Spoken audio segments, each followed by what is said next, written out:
Chapter number 3 आकारांत स्त्रीलिंग संज्ञा शब्द का हम एक्सरसाइज देखेंगे।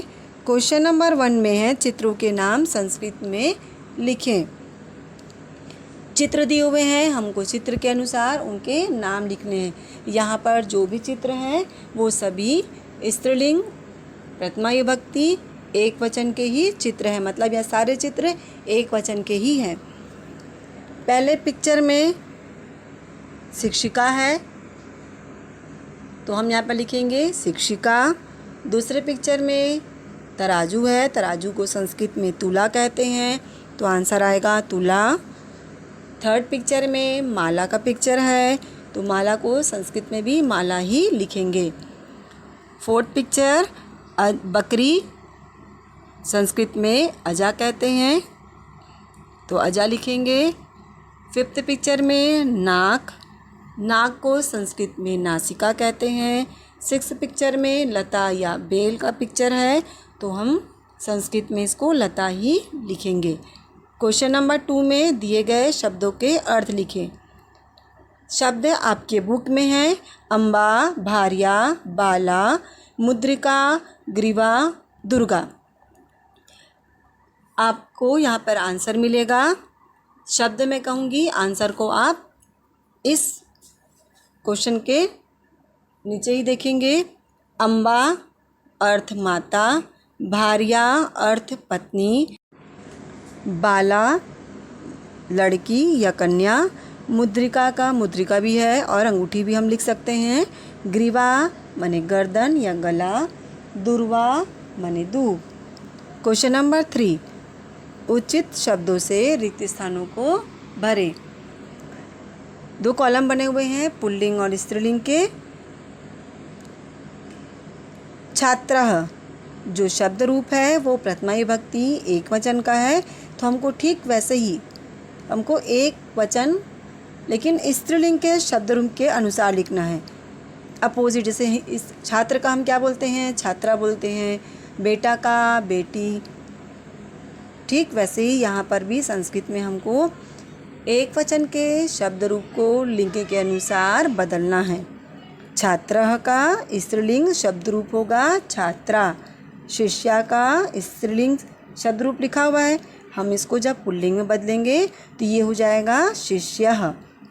शिक्षकः पुल्लिंग का शब्द रूप यहाँ पर लिखा हुआ है और जब स्त्रीलिंग में बदलेंगे तो ये होगा शिक्षिका। अश्वः पुल्लिंग शब्द रूप का स्त्रीलिंग शब्द रूप होगा अश्वा।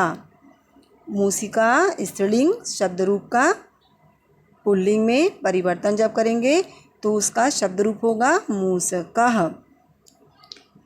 कोकिला स्त्रीलिंग शब्द रूप का पुल्लिंग शब्द रूप में परिवर्तन होगा कोकिलः। क्वेश्चन नंबर 4 में पुल्लिंग और स्त्रीलिंग शब्दों को छांटे। यहाँ पर शब्द दिए हुए हैं वानरः, शिक्षकः, मुद्रिका, मंडूकः, अध्यापिका। ये जो शब्द दिए हुए हैं इनको हमको पुल्लिंग और स्त्रीलिंग के कॉलम में लिखना है। पुल्लिंग के कॉलम में आएगा वानरः, शिक्षकः और मंडूकः। स्त्रीलिंग के कॉलम में हम लिखेंगे मुद्रिका और अध्यापिका। क्वेश्चन नंबर 5 में अपने कार्य के अनुसार स्त्रियों के अलग अलग नाम हैं। जैसे गाने वाली स्त्री को गायिका कहते हैं, ऐसे ही 2 और नाम हमको लिखने हैं। जैसे यहाँ पे लिखा हुआ है पकाने वाली को हम कहते हैं पाचिका संस्कृत में, वह बच्चों को पढ़ाती है, संस्कृत में कहते हैं हम शिक्षिका या अध्यापिका। ठीक वैसे ही दौड़ने वाली को हम कहेंगे धाविका। क्वेश्चन नंबर 6 निम्नलिखित शब्दों के लिए संस्कृत शब्द लिखें। शब्द दिए हुए हैं दूब, नाक, बाह, पत्नी, कहानी। इनको हमको संस्कृत के शब्द में लिखना है। ये सारे शब्द आपके बुक में क्वेश्चन नंबर 6 में चैप्टर नंबर 3 में लिखे हुए हैं। यहाँ पर आप डायरेक्ट उत्तर को देखेंगे।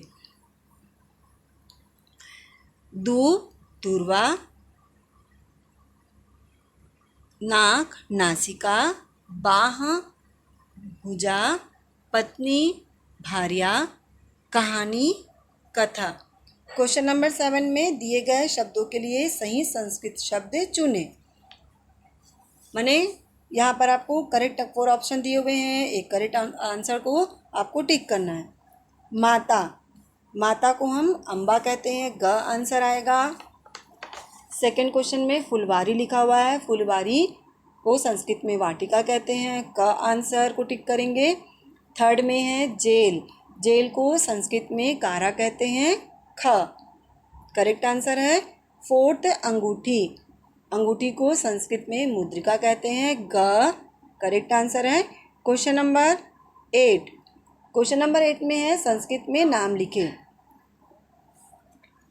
यहाँ पे हिंदी में सेंटेंस या वाक्य लिखे हुए हैं और हमको संस्कृत में उनके सिर्फ नाम लिखने हैं, माने उनका परिचय बताना है। परिचय पे दिया है उसका करेक्ट नाम लिखेंगे। क मैं काली हूँ पर मीठा गाती हूँ, आंसर होगा कोकिला। ख मैं लोगों को नदी पार ले जाती हूँ, आंसर नौका। ग मैं सामान तौलने के काम आती हूँ, आंसर तुला।